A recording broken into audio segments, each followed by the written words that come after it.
This is George from Melnick's Automotive, working on a 2015 Honda Pilot.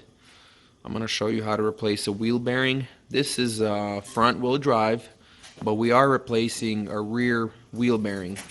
The procedure will be identical. The only difference would be for four-wheel drive vehicles, you will have an axle.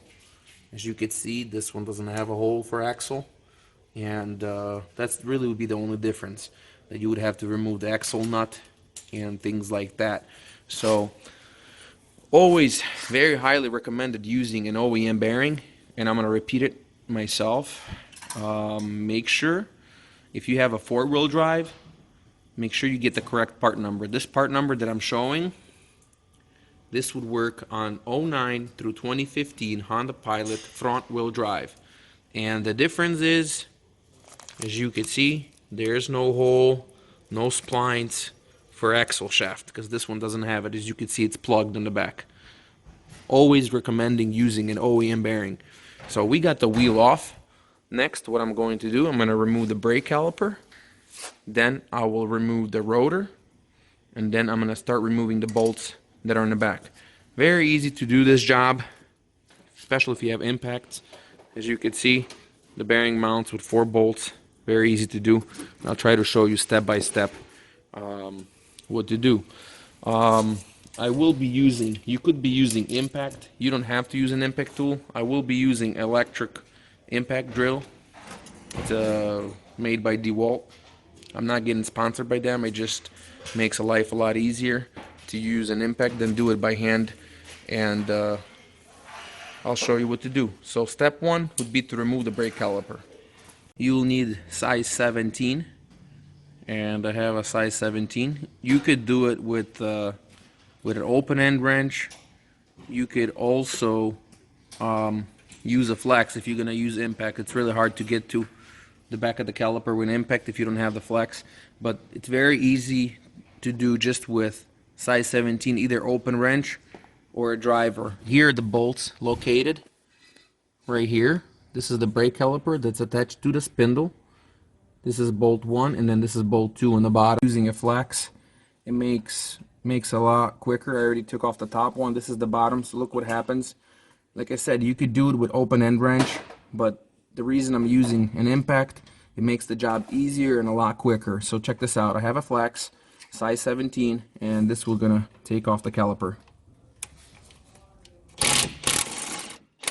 See that? It was very easy. And I'll take my bolt that fell off, but I got a brake caliper off. I just want to give you a good tip. When you try to use a screwdriver to take these out, a lot of times they are very difficult to remove, especially if they have a little bit of rust on them.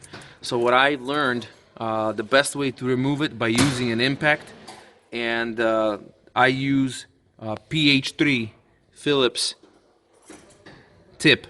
So I'm gonna show you what I'm doing. I mean, a lot of people might criticize me, but trust me, I've done so many anyway. But check this out. These have not been removed yet. So watch this. I'm gonna use a 20 volt DeWalt impact. Watch this. Watch how easily it comes out. Got it. Watch this one, the bottom one. And I've done also on the rusted ones. Look at that. I did not break them free at first. You saw me actually doing the actual deal. That is the reason I very highly recommend using an impact like this. Makes the job a lot easier. To my hardware bucket, and I picked 2 bolts. They're size 12. They would perfectly fit in this hole here. So I'm going to put one, and then I'm going to put the other one here. And what I'm going to do, I'm going to tighten them in this pattern. Never try to tighten one and all the way, because what it's going to do is it's going to screw it up. So I'm going to go ahead and tighten this one a little bit, tighten that one, tighten this one, basically till my rotor comes off. These are made to pull your rotor off. A lot of times it's stuck so hard. I see mechanics actually pound on the rotors. If you're throwing the rotors out, if they're old rotors, yeah, you can go ahead and do that. You can pound. But if it's a good rotor that you're going to put it back, I don't recommend pounding on it.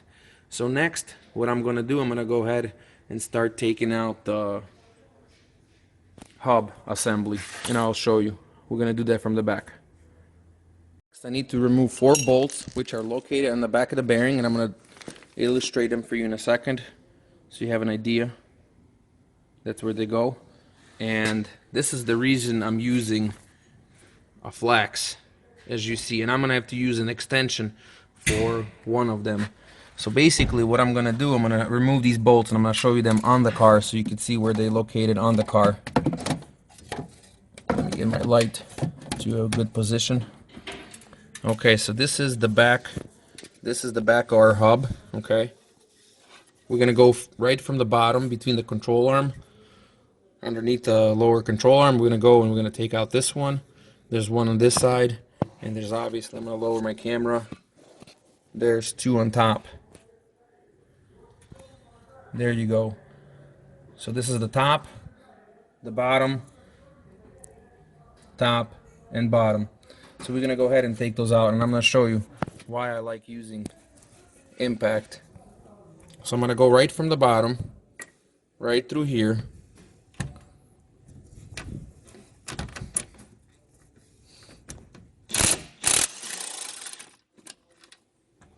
You see how easy that was? If I had to do it by hand, it would be 100% doable.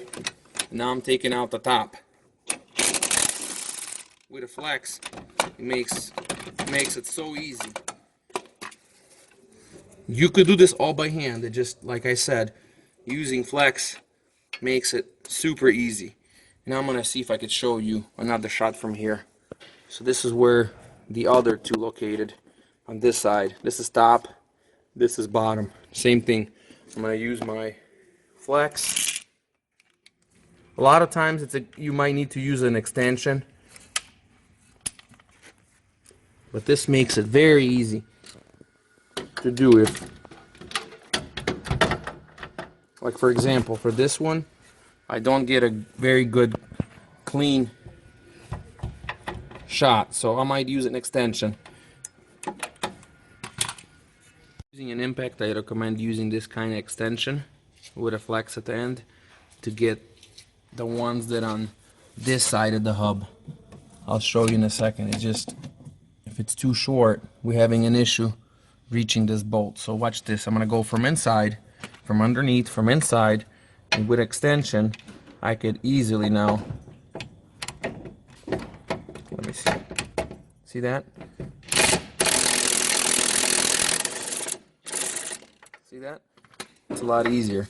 Like I said, you can go from this side and use like an open end wrench or a driver. It's not going to be a problem. You could get to it, but then if you're using an impact, it makes life a lot easier.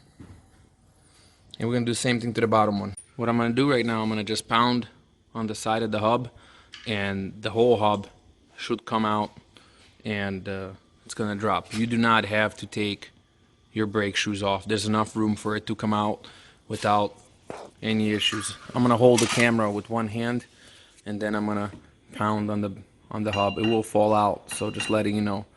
If I had some help, I would have had somebody hold the camera, but what I'm gonna do, I'm gonna pound it out. It's gonna fall right out. Check it out. So it comes out just like that. And this is my old hub.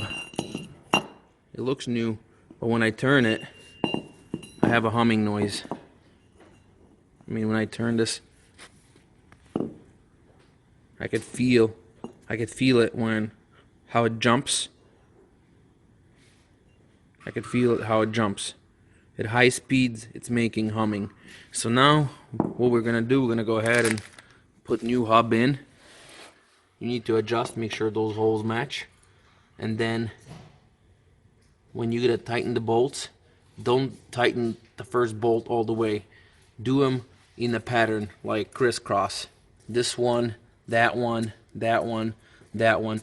Do it a crisscross pattern. Don't tighten the first bolt all the way, because your bearing might go in there and it could be crooked and you could screw it up, the housing here. So just be careful when you put it in. Ahead and pushed in the hub.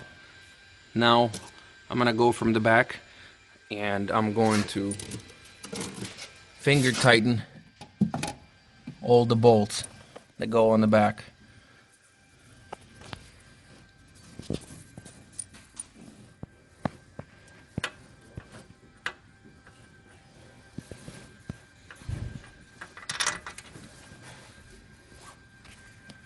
So I went ahead and finger tightened all my 4 bolts to the back of the hub, and like I said, the procedure would be the same. The only thing you would have to worry about is an axle that would be in the middle. And now I'm gonna go ahead and I'm gonna drive them in, and I'm gonna do that in a crisscross pattern. So I went ahead and tightened my bolts on the back to my hub, and then in description I'll put all the specs. I also verified, make sure my torque is right, so it's not too tight, not too loose. I did that manually because using impact you're not gonna know if it's too tight. So like I said, I'll put all the specs in description later on. And now we're gonna go ahead and install the rotor. And it's very important, make sure you install the rotor the right way. As you could see, we have the hole here and the hole here. This is where it gotta go, so make sure we put it in the right way. So when you install the rotor, make sure it lines up. Like I said, I'm just using one hand, makes it very difficult. But as you could see, when I installed my rotor, you could see that all matches up. Now we're gonna put our little Phillips size screw in place on both sides. Install the brake caliper, and we're done. And now you can tighten these manually. You don't need to use the impact, but you can, so you don't strip it. It just, these are very difficult to take out when they're in there for so long, and then manually makes it very hard to take these out. All these serve for so the rotor stays straight. I will manually tighten these.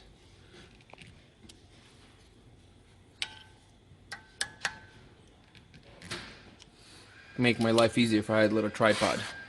Now I'm gonna go ahead and replace the brake caliper.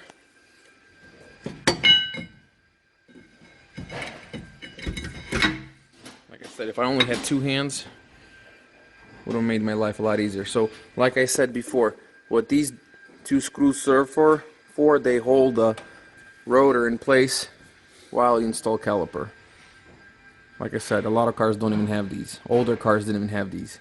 So now I'm going to go ahead and reinstall 2 bolts from the back. They're size 17 that hold the brake caliper in place. And we're done. So that's it for this video. This was George with Melnick's Automotive. That's how you replace a rear wheel bearing hub on a 2009 through 2015 Honda Pilot front wheel drive.